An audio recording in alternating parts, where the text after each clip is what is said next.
What is up? Coming to you live from the jungle of our little tiger. It's time for another episode of Dre's Geek Philosophy Podcast. The Monday edition, the Happy New Year edition. It's 2021. It's episode 207 on January 4th, 2021. And we are incredibly late today. There's a conflagration of things that have to line up before we can get this show on the road. And one of those one of the major things we have to line up is the sleep of our young little man tiger. We decided, okay, we're gonna put him to bed before the podcast, but I think you'll still be able to hear him. Yes, Dre after dark. The light in the living room was bouncing off my forehead, so I decided to kill the light and just go with just the kitchen light today for tonight's episode. It's 2021. What's going on, everybody? I hope everyone had a relatively safe New Year. I know that the wife and we spent our New Year's Eve. I think we just fell asleep.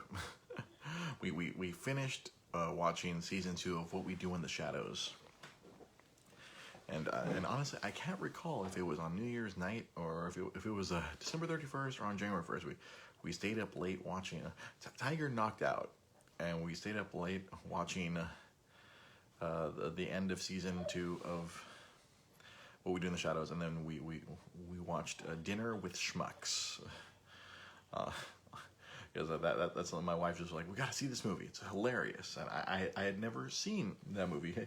Yet again, another movie that I guess technically for the movie challenge, I probably could have done that movie, but I did not do it then.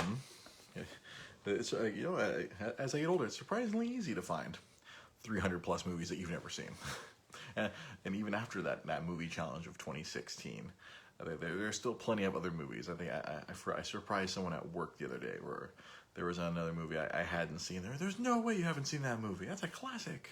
I think, it was The Green Mile. I'm like, oh no, that's just another one that I've missed. One of the big reasons why I knew I could do that Doug Benson movie challenge 4 years ago, because I know there's a lot of holes in my movie watching history, especially between the years of like 1999 and 2003. There's a whole lot of movies in that time span. I did not go to the theater for a very long time, and didn't get a chance to watch a lot of movies specifically during that window. That's when I started working full time. But yeah, we watched Dinner with Schmucks, and that was my wife loves that movie. It was hilarious, but it was pretty funny. But for my old man self, I can't really take movies that are like super duper deliberately awkward or they're aggressively want you to not like a character because of their unbelievable incompetence. And so yeah, that movie was there was a lot of rough parts for me where there was a point I literally like fell off the couch and was face down, and I was like, just keep going. And my wife was like, nope. Rosa's like, pause the movie. No, you gotta get back up here and watch it. And I was like, oh no, I can't with this. Because there was a super duper awkward part, like right in the smack in the middle of the movie, where poor Paul Rudd trying to salvage some business deal at a freaking brunch or something, and it just kept escalating in awkwardness. Steve Carell's character, he's really good at being really annoying, which honestly I kind of loved, like the first go around or two in The Office. I think it was my third or fourth go through on The Office. Like, oh man, I really don't like Michael Scott at all. I think when I was making Jai Polidor watch all of The Office, when he had refused to do so, and he was like, I hate all these characters. I'm like, yeah, that's kind of the point. But it's just, I guess, I don't know if it's just because I'm getting older and my tolerance for stupidity is getting lower and lower. And that, like, when I see this, I think one of the ones in the movie challenge where there was a movie I did not complete. There was one I intended to watch. I'm like, I saw on Netflix, What About Bob? And I started watching, and literally 20 minutes in, Bill Murray's character, I was like, nope, I can't do this. This guy is just aggressively incompetent. I can't take it. I don't know, it was just years and years working retail. I mean, James, I mean, I'm sure you were more than familiar with aggressive incompetence. How many years of retail you worked, and many of my friends here, you guys know retail is just pure incompetence, left and right, everywhere you look. Like the old adage from the olden days, the customer is always right. That has never been more wrong in history. It might get even more extreme in the coming years. But yeah, Dinner with Schmucks. It was funny. There was some very funny parts. Anything that involved Jermaine Clement from Fly the Conchords was hilarious. I like him. I like his humor.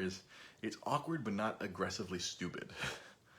It's he delights me. Like he popped up again in season 2 of What We Do in the Shadows, since he's one of the co-creators along with Taika Waititi.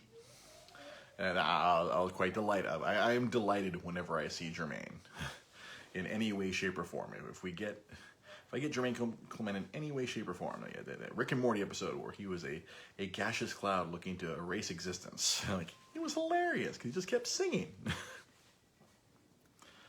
But yeah, he showed up again in season 2 of What We Do in the Shadows. If you haven't watched it, I can't recommend it enough. I've been trying to make my boss at work watch it, and I don't know. I guess he doesn't like the characters either. I'm like, I don't know. Do I just gravitate towards shitty characters sometimes? Is that a self-judgment on myself when I'm just like, ha ha ha, I like watching the misery of bad characters, because that's a lot of What We Do in the Shadows. Just these dumbass vampires existing their way through modern times and not knowing how to function in the real world. But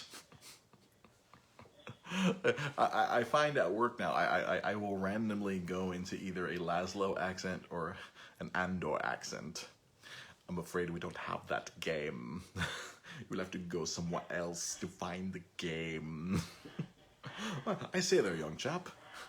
That's a couple of pallets. I got a couple of pallets of things. Ha ha ha ha ha ha. I'm Laszlo. I'm Johnny. I'm Johnny fucking Daytona. You gotta watch the show. If you haven't watched the show, a lot of that won't make any sense. But what is this podcast if just a bunch of inside references? Hey, look, there's Rosa. Hi. That's a ghost. There's a ghost in the house. Creepy paper. Then we have full baby in the background. Tiger is making his presence known. He has chosen to not sleep. he has chosen awakeness. It was the opposite. Yesterday we tuckered him out. That little dude went to Costco. Like, I guess his second visit ever to Costco. No, first with me. He went with the wife and grandma a few weeks ago. But see, now he's getting tickled, so you can hear creepy papers from What We Do in the Shadows. Creepy paper. Colin Robinson. Colin Robinson, like, he is simultaneously my favorite character and my most hated character at the same time. I was doing that to Rosa yesterday as we were leaving Trader Joe's. I was just doing the whole, I was boring her and taking her energy. She's like, stop, I don't have any energy. And then I finished it off with a really good, I can't find any up dog around here.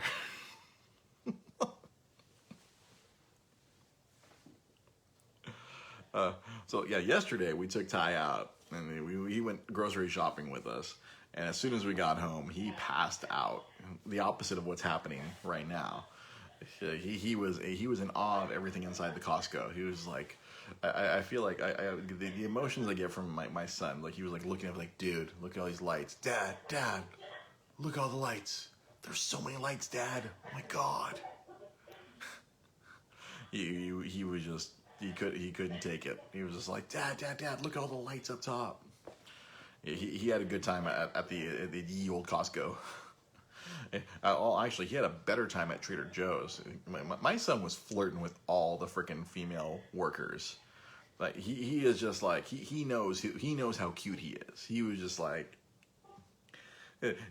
Although my wife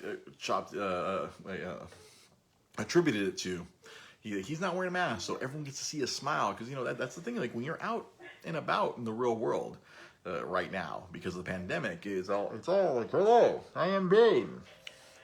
But he's turning 1 this Saturday, so he doesn't have to wear the mask. So everyone can see his smile, and he's just like tripping out all the people.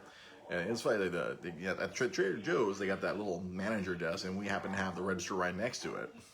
And he sees the female manager, like, I guess he likes her tie-dye. He's like smiling and like he's like waving to her, and we're like, look at this dude, look at this little guy. He's like, hi. He's just like waving at people. Like, I mean, he doesn't get to get out much. So I'm sure seeing other humans, he's probably like, oh, someone who's not my mother or my father. Like, hey. And he's just like smiling and like laughing. It's like, oh, like you're flirting with all the ladies? Like, hey. Our Ty, he is turning 1. I'm still wrapping my head around that it was going to be a year ago where the wife and I, she went through the hard part of the labor. I was doing the support role. It was like the masquerade on 2-year-old. Yeah, I don't. How are you gonna expect to? I'm sure your son Ryan is gonna be turning freaking 2 pretty soon. I don't know how you expect your young man to like keep a mask on. You're gonna have to like freaking put a bandana on him and staple to his shirt or something. I don't know how you're gonna. I mean, he's just gonna pull it down. I mean, that's what Ty does. Like, if I'm holding him and I'm wearing the mask, he's just like, what's this BS? And he just yanks it down. He did it. We visited one of his uncles. He got to see that, and the first thing he did, like, he sees his uncle. Uncle picks him up, and he's just like, nope. It's like, pull that crap down. Like, yo, kid, we're in a pandemic. You can't just be yanking people's masks down. But yeah, 2-year-old. Yeah, masks are required for 2-year-olds. Yeah, that's just a challenge in of itself. I'm sure they got the little face shield, but they're gonna throw that thing off. Like, my wife has experimented different types of like implements for Ty. She's like trying to plan ahead, because obviously this pandemic is not going to end, in the next few weeks. This is going to go on for a while. I feel like, even as these vaccines are rolling out, it's still going to be a while before we can just resume back to normal, whatever normal is in the near future. Yeah, we took him out, and he passed the, like, I'd never seen this. Like, we were getting home, and he's falling asleep. Like, he hasn't had dinner yet, so we're kind of trying to keep him awake so we could feed him, because it's like, oh no, if we just send him to bed without food, he's gonna wake up in an hour, and he's gonna be like, you feed me, what have you done, parents? But yeah, no, we get home, we're trying to keep him awake, and then it's like, all right, cool, she set him down in the bed, and it was like the opposite of any other time we put him. Usually when we put him in bed, he's like right now, where he's like, no, don't put me in my baby jail. I'm awake. I want to play. I want to do all kinds of things. I want to be involved. I want to be involved. But like last night, it was hilarious. My wife sets him in the crib, and he just like, I'm out. He was so worn out. You're okay. You need me to kill the light, or you want to move this here? Here, I'll move this. Sorry. Now move it back. I didn't realize this was on the whole time. I'm sorry. It's okay. Everyone gets to hear Ty. He's the real star of the show. I was the star for 3 years, and for the last year, Ty has been the star of the show now. Where are all the other bottles? There's 2 right there. I'm sorry. There's 1, 2, and let me see. I see it. There's a nipple right there. So there should be a rest of the bottle somewhere. This is the fascinating stuff you can tune into. Sorry. No, it's okay. No, I don't know if you saw the clip that I posted earlier today from because it was 4 years ago. I don't know. I guess it was 4 years ago today. We myself, Pete Malini, and Sam Z, we did our first practice podcast. 4 years ago. Today, 4 years ago? Yeah, it was like the first Monday of January, 4 years ago. And look at how much professionalism came with that. We went from a soundproof studio to a apartment, sound. nothing but sound. Sorry. No, it's okay. We went from a soundproof studio where I was I had no idea what I was doing. 4 years later, now I'm podcasting from home, and I know for a podcast studio. Yeah, we actually again, it, but it then the pandemic happened. the pandemic happened, and Nobody's doing shit. Like. and we tried to find a studio space for where my wife can do all of her crafting and sewing, and I could go in there and podcast. But considering that my contribution to that would be minimal, it would come out of the money I make from work. And then again, it was hard to find a studio space anyway. Or it's like, oh, well, we still got to keep doing our creative work from home. We have to go all the way to like downtown or Whittier, that comic book shop in Whittier. Oh, the comic shop in Whittier? The one that fucking puts all of their books in the sleeves. Which shop is what? Meltdown? No, not Meltdown. It's right across the street from. It's by the movie theater. Okay, I know which one. Not Meltdown. It's like Meltdown was when they closed down. It's like Midtown Comics or something like that. Do they have a podcast studio that they rent out or what? Yeah, they do. But or I don't know about it anymore. Anymore, probably not right now. Yeah. They used to have a podcast studio. But like, I think they put all. I don't think we'd make enough money to be. All of their comics, everything was in a sleeve. In a sleeve. You couldn't fucking. Everything's in a comic book coffin. You can't. It was, yeah. That's the opposite of what the comic's supposed to do. Yeah. You're supposed to read comics, not just put them in a coffin and put them away forever. Yeah, on the wall for display or something. It's like, no, people aren't like. I like to peruse a book before I buy it. I gotta say, I'm like, it kind of sucks because they're right next to Whittier High School. Mm-hmm. So I'm assuming that they didn't want people to actually like peruse. Yeah, no, like when a store does that, that's like they're just trying to preserve the condition of the comics just so they could sell them.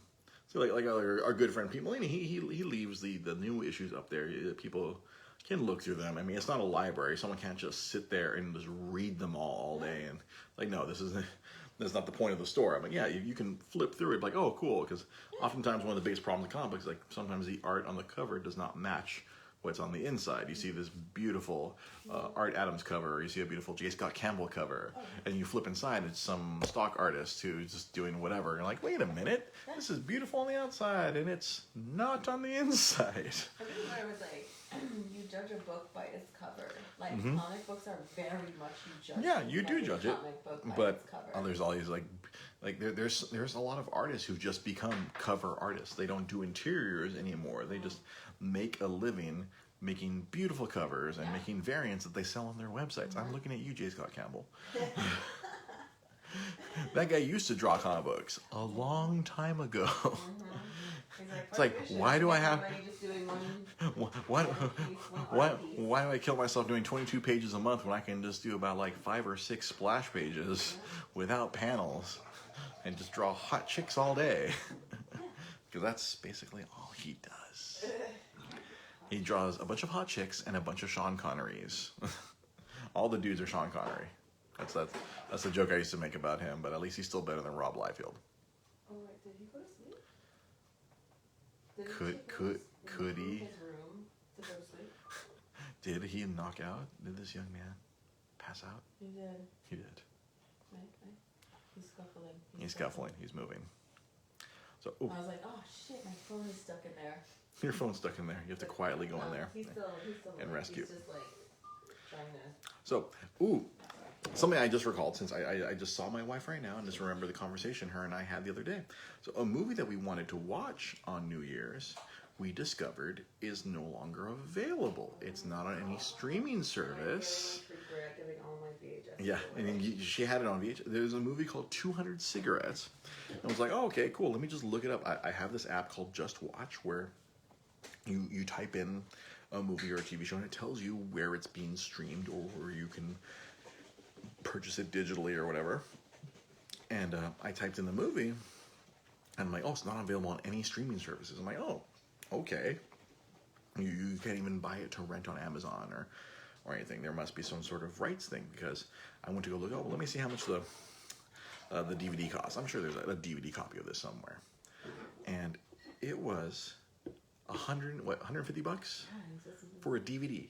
I was like, wait a minute. And then this goes back to my old buddy Mac McLean. He always told me, I used to joke, I'm like, oh, I've been contemplating getting rid of a lot of my TV box sets.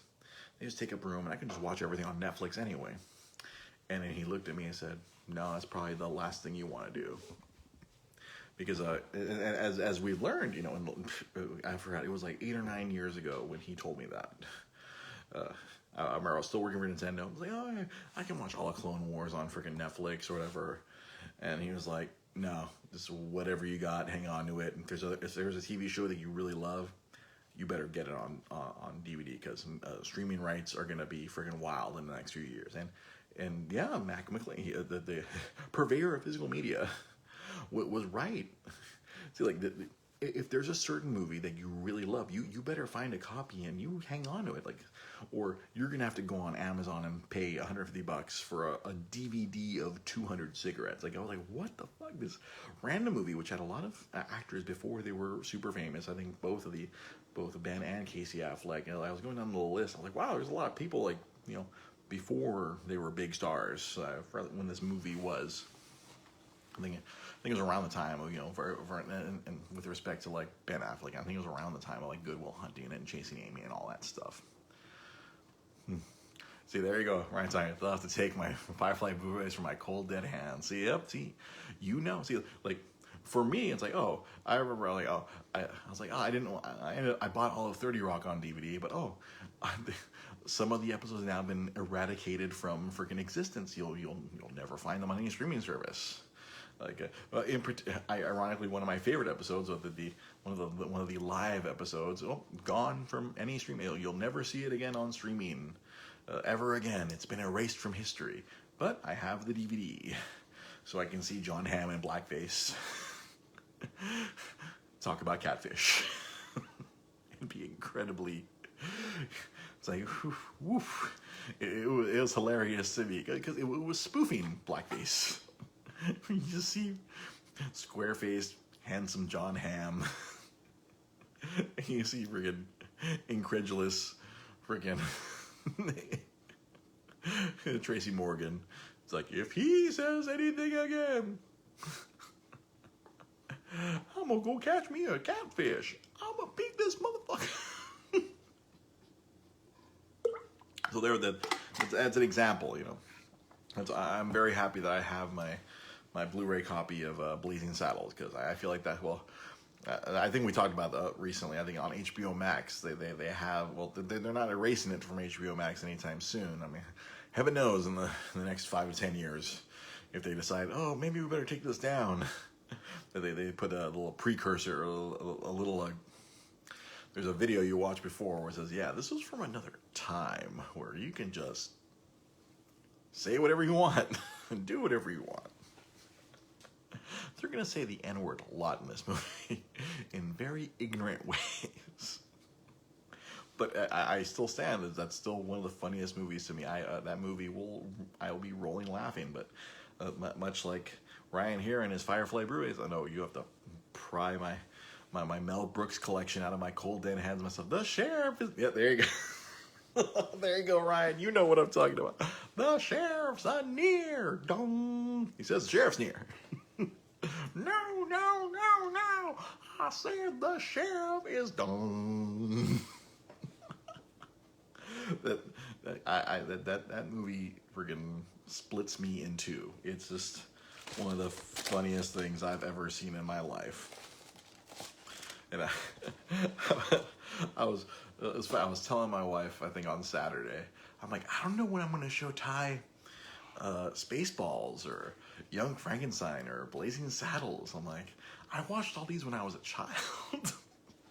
I'm like, I couldn't have been older than like 10. I must have been somewhere between 7 to 10 years old when I saw History of the World, when I saw Spaceballs, when I saw Young Frankenstein, saw Blazing Saddles. I didn't understand half of what I saw, especially Spaceballs, all the sex jokes. I had no clue. I was a little kid. I don't know, Dot Matrix has a virgin alarm. I'm like, I have no idea what that means, but it seems funny. But his name is Barf. Barf. I just got the cue. I need to whisper more. because I guess Ty's finally asleep. But yeah, I was like, oh my god, like, when do I show my child Spaceballs? Like, contextually, he's gonna have to watch Star Wars first, or else it's just gonna be like, Dad, this movie's weird. I don't get it. Why do they all look like they have balls on their heads? I'm like, it's a penis joke, son. It's a dick and balls joke. They're just a bunch of balls.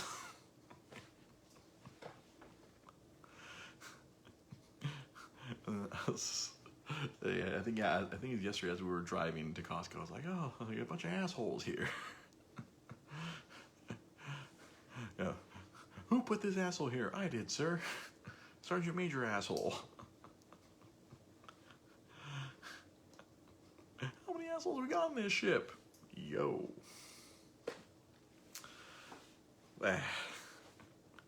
Yeah, young me, child me thought that was hilarious. Just, that guy's name was Asshole. They were all assholes. My parents had no clue what I was watching.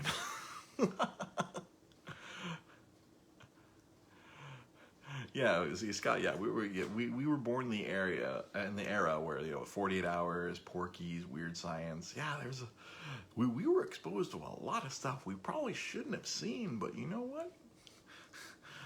Are we well adjusted? Sometimes. I don't know. Like, do we have some sort of weird complexes? Who knows?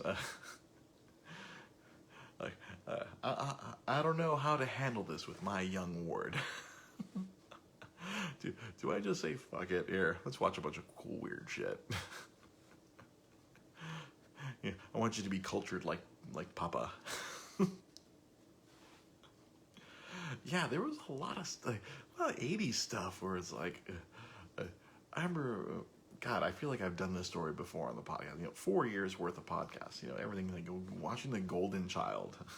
I feel like I had this conversation with Sam Zia, who back in the days when he was on my right side in the studio. It's like watching The Golden Child as a kid. I was like, what is going on? I remember the weird porridge with the blood in it. Like, gross. Trying to make that little kid eat blood or something. I think I rewatched part of it when I was older. I'm like, oh, this all makes so much more sense now that I'm an adult. I remember like going to seeing a lot of these movies with my pops. Conan and 10 years old. Yeah. Right? They used to show these movies on Tywin Lannister was the villain. Yeah, that's right. Tywin was the villain of The Golden Child. That's right. Charles Dance, I think is his name. Yeah, like they used to show these movies. I guess they showed the censored versions on like good old KCOP Channel 13 here in Los Angeles. Like back when the over-the-air channels would just show like random ass movies. When KCOP would show The Sting every other freaking Saturday. As a child, I heard that song and I remember it would annoy me. What's this dumb Sting movie? And I finally watched it when I was older. And I'm like, oh, okay, this movie's kind of cool. Yeah, that's right. Channel 13 was freaking dope, yo. They show freaking on the weekends. They just show freaking movies all day, and then there'd be an episode or two of freaking Star Trek here and there. All of a sudden, it's like, oh, cool. There's some Star Trek on. Awesome. Oh, dude, there's another weird ass movie. All right, let's see what this. And then they have a freaking Godzilla marathon or whatever. I'm like, yes, the New Year's Day Godzilla marathon. I don't want to go anywhere. I'm just gonna watch down like old school KCOP 13, man, K-Cop. Like, oh man, now it's like some weird My 13, and I guess all these movies now you can just go, well, you know what? Like I just said earlier, like there's a lot of these movies that are not on streaming. Like to circle back to that, I think that movie, I'm sure it's not in streaming because of some sort of rights thing. I'm sure there's some sort of musical rights thing that just prevented that from coming out on Blu-ray or showing up on streaming. Where the movie house that like made, or the movie studio that made that movie probably doesn't want to pay the music rights. I remember for the longest time, like movies like Weird Science and a few other ones, Ferris Bueller's Day Off, and I don't know if that was one of them, but there were several like John Hughes movies, which they were only on VHS and they would not come out on DVD, or I think they eventually released them on DVD, but they had the music edited out. Whatever cool songs were on there were taken out. I remember this happening when I was working at Fry's back in 2003, where it's like, oh, like, and then I think eventually they released versions where I guess they finally got clearance on the music where they put back the original music into these movies. And it's crazy to think, like, you should be able to pop on anything and watch old movies anytime. You could just randomly run into one. Now it's like you have to have movie channels. You have to pay for HBO or Cinemax. Even then, they're more concerned nowadays of showing their own original content than showing movies. It's kind of like what happened to MTV. They used to just be, okay, cool, bunch of music. Now it's like, oh, our own content. HBO just wants to put out their own content instead of putting out a bunch of old ass movies that were cool. I mean, I don't know how cool they were, but hey, there's a lot of fun stuff in the 80s. Now, if I want to watch The Running Man, I have to go get my old DVD out and dust off that DVD and pop it in, just so I can see Arnold Schwarzenegger. First he was Sub-Zero, now he is just Zero. See, this is the kind of stuff we've been doing for 4 years. Yeah, if you check out my I guess it would probably be just on my Facebook page. There's an old clip that I posted up. Yeah, the soundtrack is the heartbeat of the movie. Exactly, Scott. A lot of times some of these songs are like key. Like there's some songs that are just like synonymous with the movie. I mean, obviously, they might have wrote. I don't know if Weird Science was written for that movie or it just kind of happened to work out. I think that was probably one of the songs that kept Weird Science from coming out. See, Flash Gordon, freaking all those cool ass. Wasn't it like a bunch of Queen songs? There used to be you could just turn on Channel 13, or back in the days, Fox 11 on the weekends would be Saturday movie matinee. But now it's just all infomercials and BS. That makes more money and gets more viewers. I guess they get more ad money from that than from showing an old movie from ye olden times. I think there's some weird digital channels now that I've been without satellite for going on almost 3 years now. This is my third year not having direct TV or anything. There's some digital channels that show some like old stuff. Back to School. I remember watching that in the theater with my pops.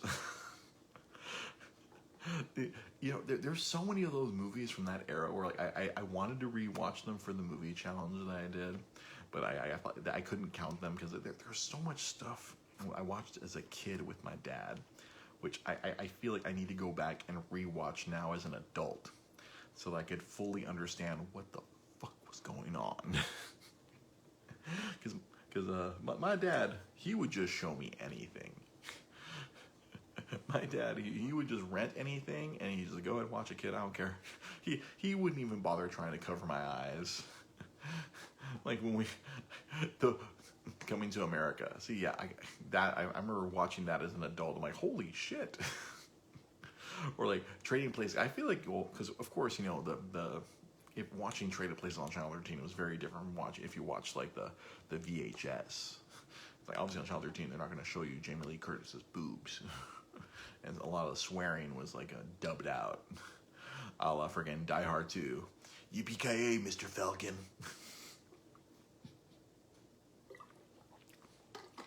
Yippee-ki-yay, Mr. Falcon. Yeah. Cheech and Chong. Oh my god. Yeah. Born in East LA. I forgot how old I was when I saw Born in East LA. And I love that movie because I was born in East. I was born in a hospital that no longer exists in East LA. Technically, my son was born in East LA. The Last Strike. I remember I finally saw that because of Sam Zia. Because good old executive producer Sam Zia will never stop talking about The Last Dragon. That one was an amusing movie. Now after I finally watched it, I get all of Sam's jokes now. when he would reference that movie all the time. But there was one movie in particular I remember my dad renting on good old VHS.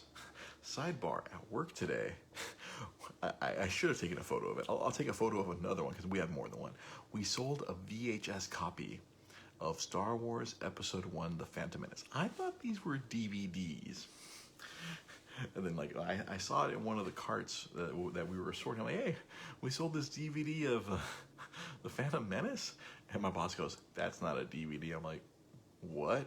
I pick it up. It was a fucking VHS. We sold a fucking VHS of Star Wars Episode 1. I got now I've told you this, I have to take a photo tomorrow to show you. It was like a nice box. We sold it for $10 apparently.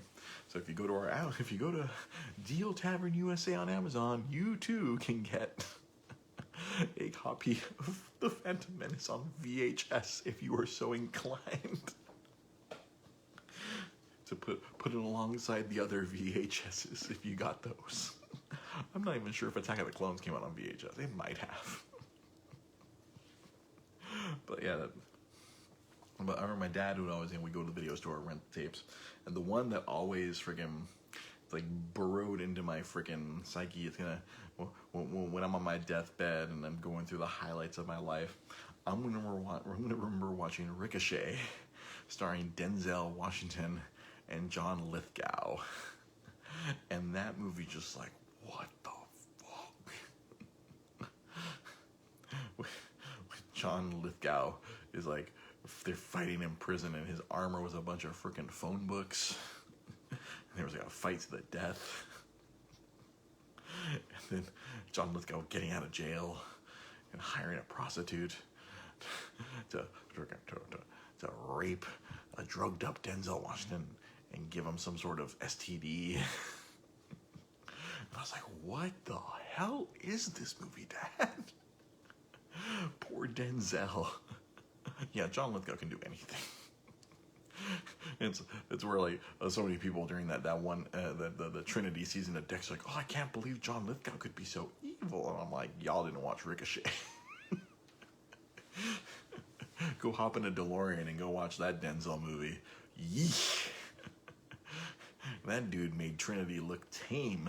Yeah, that's right. He was savage. Good God. I remember seeing that and then like, this guy's the guy from Third Rock in the Sun? Nah. He's that creepy dude in Ricochet who did all those terrible things that poor Denzel.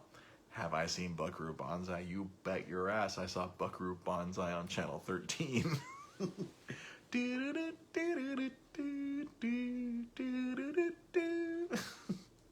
Which sounds like the Peanut song, but I guess if you 80s electronic it up, it's freaking Buckaroo Banzai. Dr. Lizardo, yeah, that's right. He creeped me out as Dr. Lizardo as well, but him and then the other dude who always looks like an alien, like the science teacher from Fast Times at Ridgemont High. Man, that was another cool movie. I remember like, as a child, like I remember seeing at the end, Buckaroo Banzai versus the crime syndicate or something. And I was like, oh, I was like so excited. When is that movie coming out? Sometime after never. I was like, oh, I remember like that was just like such a cool movie as a kid. I'm like, oh, freaking that guy's RoboCop? What? No way. There's no way that guy's RoboCop. Mr. Hand. No, it was like a few months ago. We were watching Fast Times on DVD at my brother-in-law's place, and I was like, man, they don't make movies like this. I don't think they can make movies like that anymore. It really has to be like ludicrous, weird humor or very serious, angsty movie. There's no in between. But you know what? You know what's the in between? This past weekend, I basically had a 3.5 day weekend because of the New Year's. I've been watching episodes of Cobra Kai. I'm horrendously most paused scene in movie history. Good old Phoebe Cates. See, like stuff like that from the '80s. So I'm happy to find that there is something '80s-esque, but I guess it has the modern trappings, but it also has a lot of funny references to the '80s. Freaking Cobra Kai. Because way back when it was only on YouTube, I remember Rosa and I think Rosa had signed up for YouTube Premium, and we watched maybe like 4 or 5 episodes, and then we never went back to finish the rest of it. And Cocoon and Police, like, oh, I love Police Academy movies as a kid. Oh man, that's a great reference. Yeah, Cobra Kai, that's been really cool. I've been like I was building a TV stand on Saturday. I was working my way through season 1 on my phone as I was building. I had my phone up, so I could hear it, so it wouldn't wake up Tiger. And I was just building this TV stand and watching season 1. Because I had to rewatch from the beginning because I couldn't remember stuff. It's funny because I'm sure Ryan might remember how many years ago. It was like a couple years ago where I interviewed Cholo or Zolo Mariduena here on this very Facebook page. I got during Pete's first Fairview Con. He happened to be hanging out at the Fairview Con, and I got to sit down and do an interview with him. I had only watched a couple episodes. I knew who he was, but I did not know.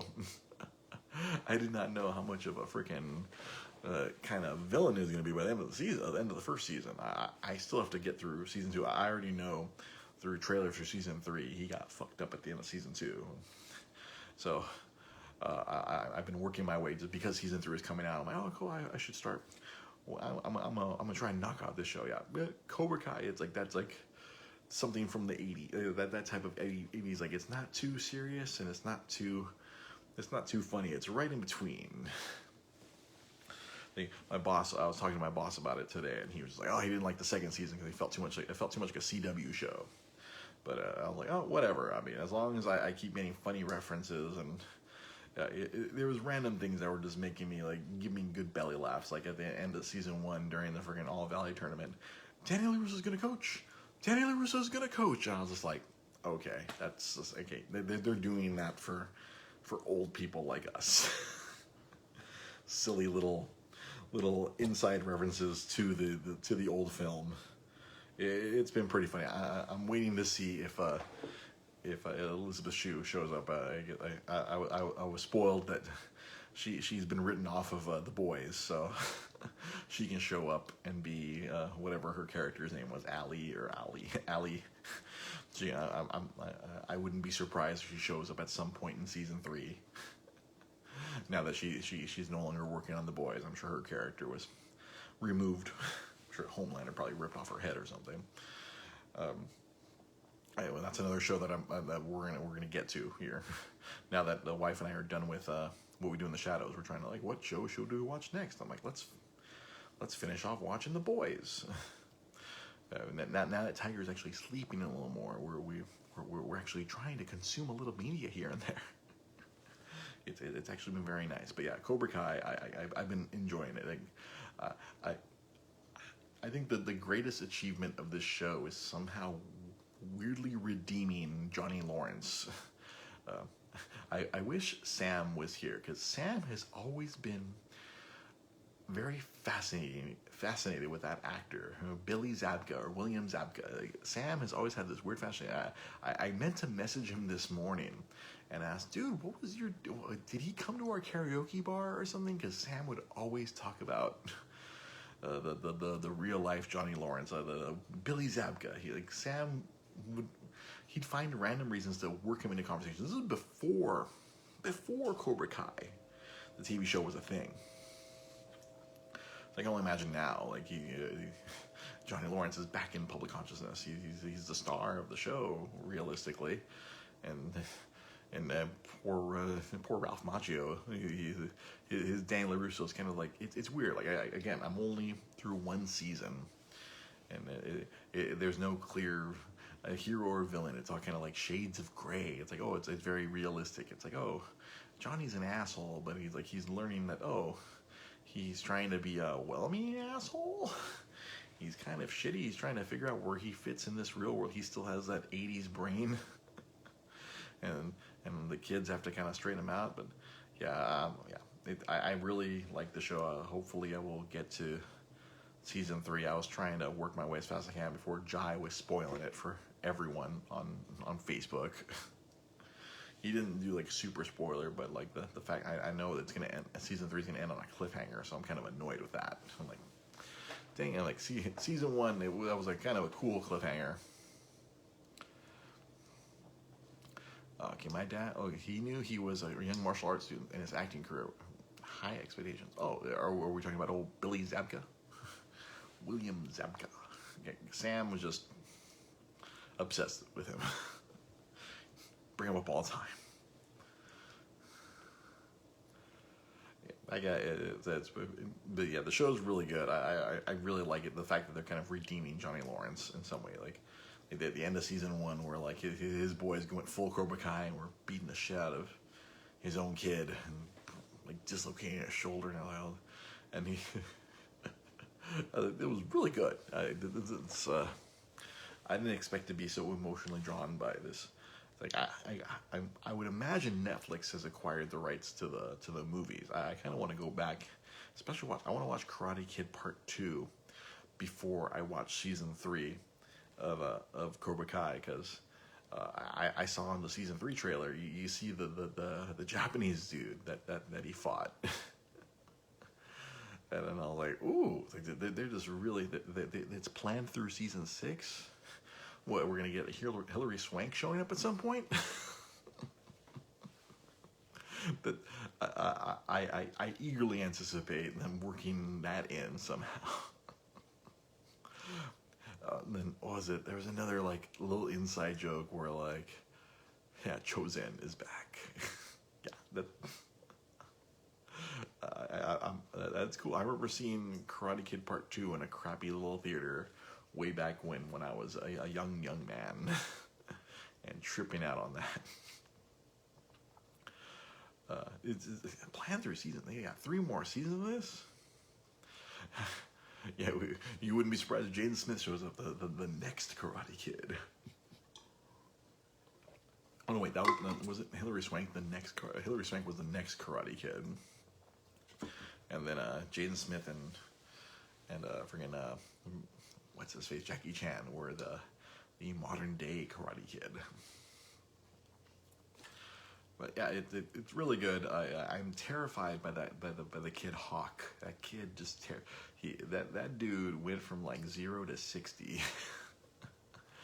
But he flipped the script like Sensei told him to, and yeah, by the end of season 1, I was like, whoa, this kid is like intense. It's like, I'm gonna get a car, I'm gonna put a blue streak right out, like in the first episode of season 2. Hillary Cranky Swanky. Yeah, I'm really enjoying the show, and I'm hoping to get through a lot more things that I've been needing to get to in the near future. Now that our young man is not, well, other than tonight, he's not consuming so much of our being. The wife and I have been like, oh, let's. Sorry about that. I'm unprofessional podcaster. It's also, I'm very tired. Yeah, that show was cool. I'm hoping to eventually watch. I'm hoping to eventually sit down and watch Wonder Woman. I'd say I probably could have watched Wonder Woman this past weekend, but I chose to watch a whole bunch of season 1 of Cobra Kai. So it's like I have to pick and choose my how I consume my media. Especially since half the time I'm watching on my phone. Sometimes I'm watching it on that TV back there, but I'm running the audio through my PlayStation headphones. Oof. All right, it is time. I gotta go check on the wife. I gotta make sure she's okay. It sounds like the tiger's asleep, but work was also crazy today. So again, I'm hoping things calm down at work so I can crank out some extra videos for you guys, especially for our good guys like Ryan and Daniel and Art, who are our patrons. I wanted to get them a Patreon exclusive video. Hopefully inspire some more people to become patrons of the podcast. And I am working out a schedule. Go enjoy Monday Night Raw. Go enjoy Raw, Scott. No worries. I've given up on Raw. I'm gonna go watch some New Japan Pro Wrestling at some point in the next few hours, and they just had their Wrestle Kingdom, the equivalent to WrestleMania, and I'm gonna watch that on my phone very quietly. They had that at 3 a.m. last night, and I'm sure it's ramping up again at some point tonight. I can't stand WWE right now, but I'll still watch NXT on occasion. I hope you guys have a good night. I have plans for 2021. This is we've completed 4 years. We're completing 4 years. The actual anniversary. It's like the third Monday of every January. That's the anniversary show. So in 2 weeks from tonight, that's when it'll be we would have completed 4 years of podcasting. The show is as old as Sam Zia's young boy. We'll have completed year 4 and start year 5 of this. I can't believe. I didn't think 4 years ago when we went into iHeartRadio and practiced this podcast, or I had a heart rate of 165. We didn't even go live that day. We just were just talking about practice. Sam did not want me to go in without getting some practice in. I think it would have been bad. Going back and watching the clips, I'll see if I can keep resharing the clips that came up. They're pretty hilarious. Like today's Drake and Time Continuum one was just chef's kiss. I mean, that's how I knew. Like we had to do something with all the crazy stuff in my brain. We had to put something together, and here we are 4 years later, and we're still going. And hopefully I want to take some leaps this year with the podcast. We're gonna try to push things going forward. And I don't want to remain stagnant here. I want to try some stuff now that I'm out of the holiday craziness of my job. I might have a few minutes here and there at work to work on stuff, to create some new content and try some new things out. So hopefully, as always, make sure, like for example, I kept meaning. The wife and I, we were playing games of Cards Against Humanity, which you guys can judge if you go to Instagram. And I think they shared onto the story of the story for the podcast page. Whenever my wife and I, we've been doing these 2-player card, because of the pandemic, we can't get together with friends for game night. So we've been doing these 2-player games of Cards Against Humanity, and my wife had the bright idea, hey, let's post it up on Instagram and let people vote. I'm like, we can totally do that. We took photos of all the cards we played against each other, and we're like, all right, we'll let our friends decide who won. And I had a narrow win, 16-12 with 2 ties this past Saturday. So when my wife and I decide to play again, I'll do it again. I'll take all the photos, I'll post them up on our Instagram, and they'll pop up. The stuff from our Instagram pops up here on Facebook as well. And if you're listening to this on any podcast device, make sure you check out our Instagram at DreGP Podcast. Check out our Twitter at DreGP Podcast. If you're listening to this and you're not on Facebook, check us out on Facebook. There's a video version of the podcast at DreGP Podcast on Facebook.